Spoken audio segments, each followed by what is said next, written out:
Hello, here to show you some pickups that I got during May. Please June's here because that means I've got one more month and then I go on holiday, which I need if I'm honest with you, so looking forward to that. Weather's been pretty good. In May I went to Zap Live in Kenilworth. I was there for 2 days. It was pretty good, nice to meet a few new people, also play some games. The only thing I'd say about Zap is it's a really good sort of community thing, but it's a lot of the games are stuff that I can just sit here and play. So it doesn't have that going for it, if you know what I mean. Whereas something like Revival or going up to Play Expo or something, they've got so many different systems you can play that it's just got a bit more like draw from that perspective. But it was still a good weekend, and yeah, I enjoyed it. So pickups, I've got a little bit of one vinyl, one book, a few DVDs, and quite a few games to go through. I'll start with the vinyl. So this is doesn't really need much introduction, does it? It's Dire Straits' Brothers in Arms. This is the 40th anniversary reissue, which was just released in May. I think up until then it was like £40 to buy it on vinyl.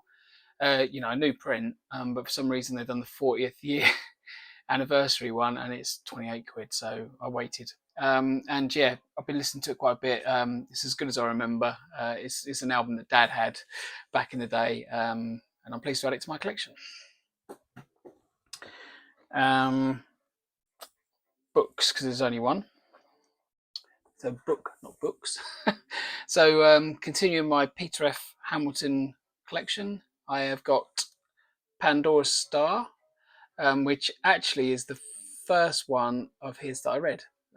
So pleased to have that one. I'll read that again as well at some point, although I'm still working my way through his latest one, so I'm not reading anything very fast at the moment. Okay, DVDs first. I actually picked up loads of DVDs this month because the boot fairs have started and people are just almost giving them away. But I'm not going to show you them all because that would be very boring. So I've just picked a few out to show. So believe it or not, this one, Scarface, is a film I've never seen before. So quite happy to have that one. I've heard it's very good, and obviously it's quite iconic. So I will watch that one soon. And I was looking on all of the streaming services a little while back to watch Airheads. It's a film I've never seen. Seems like the sort of thing I'd like, sort of silly comedy around a band. And I couldn't find it anywhere, but it popped up in a charity shop, so I picked that one up. Yeah, I don't know if it's any good, but I fancied watching it. Another classic, Escape from New York. It's a nice special edition. It's got a cardboard sleeve for it. It's a good film. And then we've got Full Metal Jacket, which is I actually want my son to watch this one. It's one I liked a lot. I'm looking forward to watching it again.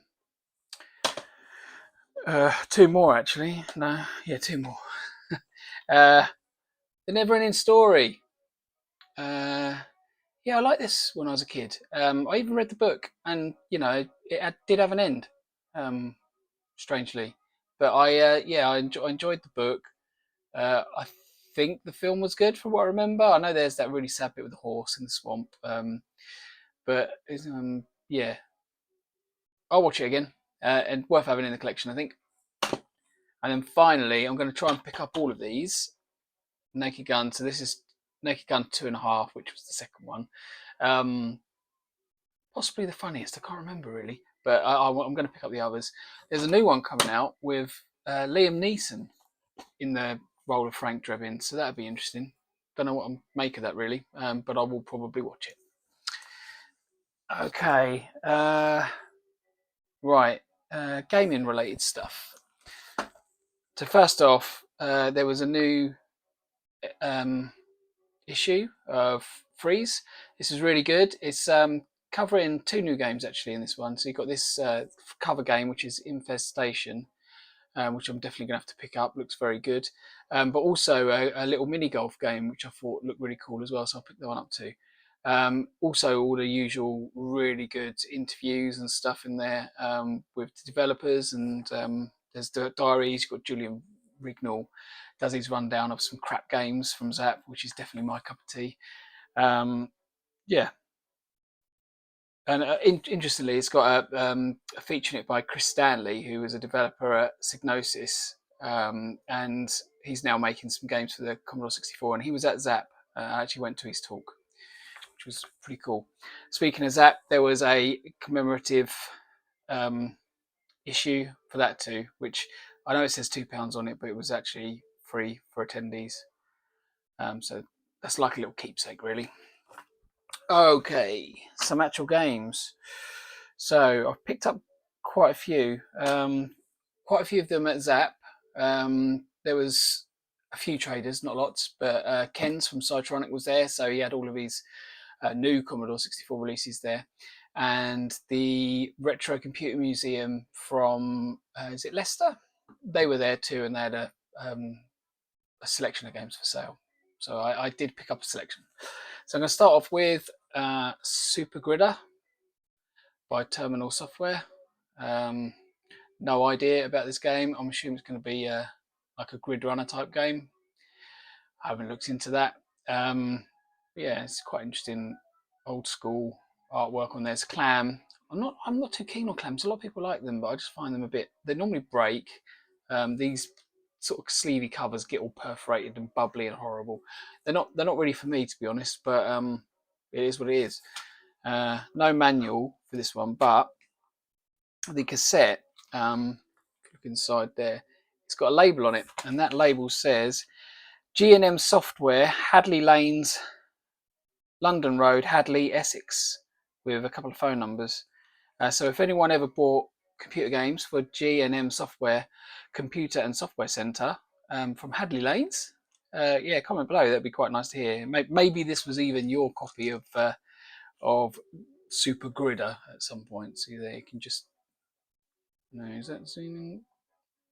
In focus, in focus, in focus. This camera's not very good for this. This is actually the camera I use for work all day, and it's not great, is it? Maybe I should upgrade. Right, so put that one away. Another clam. I think this is the only other clam, but this is Revenge of the Mutant Camels, which is a Jeff Minter game. It's a Llamasoft. He made some absolute cracking games on the Commodore 64. He's still going now. He was at Zap, did a talk, but he's still making games for modern systems. In fact, I think he's currently developing games for Atari, sort of like reimaginations of their back catalogue. So yeah, still going, and he was one of the the early developers on the Commodore system. So started on VIC-20, I think, and then on the C64. So yeah, that's a good one to have in the collection.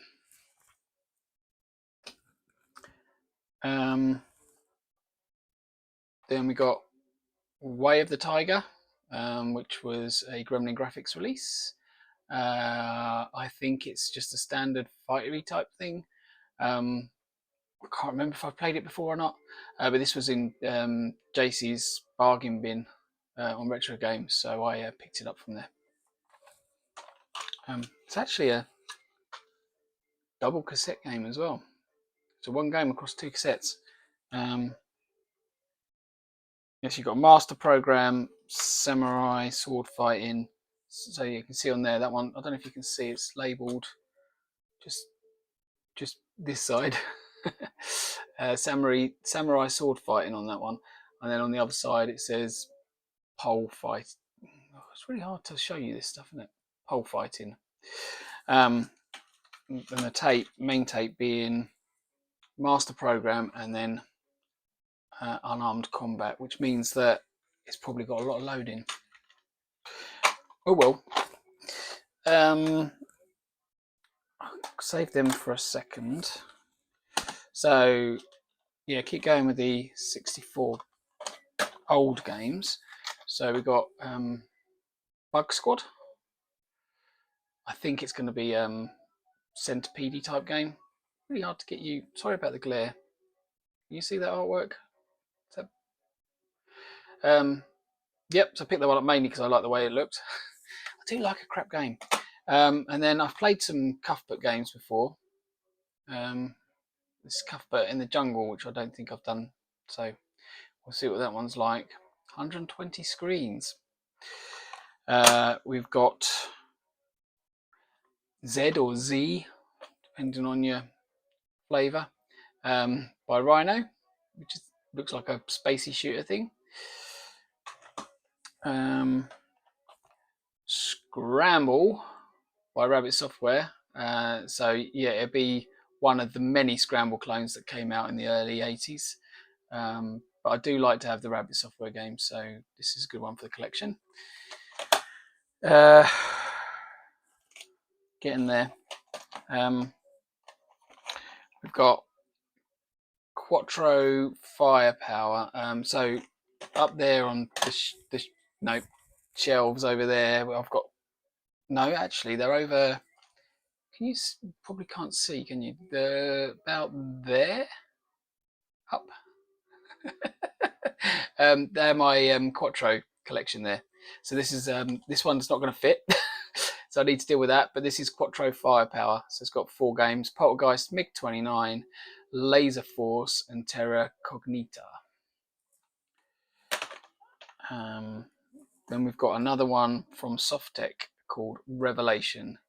And the guy, I don't know anything about the game, but the guy looks like the Joust guy, right? So maybe it's going to be that sort of game. Who knows? Find out. Another double, a big case one. Trailblazer, which is a Gremlin graphics game. Quite good, I think, if I remember right. Then what we got? Right. Willow Pattern. So this was covered by Vinny in Freeze 64 a while back. I think it's very similar to that Treasure Island game I played before, almost to the point where this was like the original source code and then Treasure Island was built on top, or the other way around. But it's the artwork's cool. It's part of the Silver Firebird range, which I want to show you something about that in a second. So yeah, I think it's worth getting. And there's more. Wow, just realised I forgot some more. It was a good one. It's a good month. So Taxman, which looks awful. I think it will be awful. But obviously that's a Pac-Man clone. Be interesting to see just how bad that is. Atom Ant, a high-tech release. It's the best place to put them. I'll put them up in this hand. Is that better? It's just glare everywhere. Yeah, Atom Ant. This one I'm quite keen to try. Sorcery. There you go. I'll put it in front of my ugly mug. Is that better? Sorcery. Yeah, look at the artwork on that. It looks well cool. Another Rabbit Software game. I mentioned them earlier for Scramble, but this is Death Star. I wonder what that might have been inspired by. I reckon it's going to be probably bad, but I'll still enjoy it. Right, now got three extra new ones for the Hit Squad collection. So starting off, and I don't think any of them are good, by the way. So starting off with Red Heat, the game of the film. I'm sure I've watched the film. I don't remember it particularly, but yeah, got that one now. That looked nice. So to the Hit Squad, so those ones right behind me there. So I'm going to need to shift things about to fit them in. This is a real turd of a game now.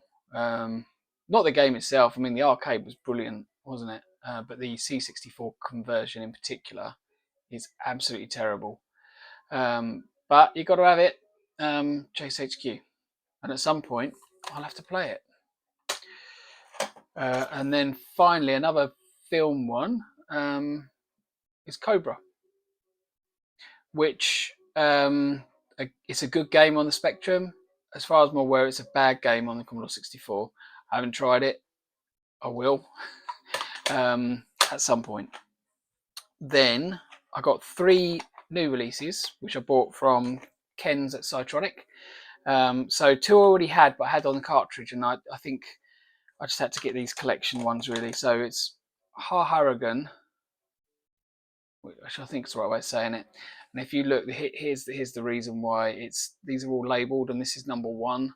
And although I bought it on cartridge before, I would have had missing gaps in the cassette collection. So I picked it up, and the same with Goodnight, which is the other one that I've got on cartridge. It's on the same cartridge as Harharagan actually, but this is number 2. There's been a new one released since the show as well, so I'll be getting a new one this month probably. And then finally for the new ones, Pour Noir Deluxe, which again is on that same label, and this is number 9. So yeah, I think I'm pretty much there with that collection at the moment. He knows what he's doing, Ken's. One more thing that I bought there was actually this, which is brand new sealed copy of Beachhead for the C16 plus 4, which I haven't booted up yet, by the way. But I won't open this. This is sealed. I'll just keep it sealed, and I will find another way to play this game if I'm going to play it on the plus 4. But they were charging £1 for this, and they had about 8 copies, I think. And I thought, for £1, I'm just having it and keeping it sealed. Right, so last thing to show pickup wise is this. So they actually had these on display. The RCM were selling them at Zap, and I had a go, and I thought, yeah, I might pick one of those up later. And when I went back, they were gone. But I found this one on Temu, of all places, and you know what Temu's like. If you wait, you get an offer. And I think it ended up costing me about 20 quid, and it's decent. So that's going to go on holiday with me. Aside from all that, I have been playing with 3D printing. I got a second-hand 3D printer off one of my son's friends, and I've been playing with it. I've had a few disasters, quite a few disasters, but I'm learning. I haven't actually done any of my own modelling yet, but I've been playing with models that you can get off the internet and trying things out. And the one that I thought was interesting is I wanted a way to perhaps display some stuff better. So I printed this, which doesn't look very much at the minute, does it? But you can see it's got 4 screw holes in it. The idea behind this is I'll fix these to the wall underneath the hit squads there, and then I'll be able to put the double dual games in like that, so they'll be like wall mounted. And if you've not seen this one before, this is Hawkeye, which is I think some of the best artwork on the Commodore 64. Superb. I will cover this game at some point because it means quite a lot to me. Yeah, so I've printed 6, I think, of those successfully. Tried a few other times, and I will be getting those mounted up there. There, should I say, in that space behind me, is the idea. And the other thing I've been trying to get is these shelves over here. They're pretty good, but they're deep, very deep. So the big box games fit in it well. In fact, they fit in perfectly, really. And the double jewel case ones fit in well. But the single ones like this, I have to double stack them for them to actually sit at the edge. Otherwise, they're inset too much, and that's just taking up a lot of room. So I was like, well, is there a better way I could store these? And I quite like the little cassette racks that Tetley uses. So I thought, could I print something that does a similar sort of job to that? So I've tried 2 things. The first one is this, which is just a bit too chunky. I printed it out, and it takes the tapes really well, which was good. But when I put it up against the rack there, it wasn't going to save me any space. It just, other than perhaps not being quite so deep. So I don't think that's what I'm looking for. And then I tried one more thing. So this one's really super thin and flimsy. It hasn't actually got any holes in to wall mount it yet, so that would need adding to it. You want it to be recessed, I think, for the screw heads, because otherwise it'll affect the cassettes going in, maybe. probably. But this isn't ideal either. Although it's a lot smaller, it's a bit too flimsy, and I think I'd be getting annoyed trying to pull the tapes out. So yeah, I don't think that's quite right either. So my search will continue. I wouldn't be doing them in blue. This is just because I've got a lot of blue filament when I bought the printer, so I'm using that for prototyping. I'll probably do it in white, probably, because that's everything else is white. But we'll see. I'll let you know if I find a design that works. Yeah, that's it really. So that's pretty much everything I've been up to in May, collection wise. June, I will be going to boot fairs and stuff, but there's no events planned. And then I'm actually on holiday for half of July, so things might slow down a little bit, but that's fine. I'm going to still try and keep playing, and that's the main thing. So I will leave it there. Thanks for watching, and I'll see you on the next one.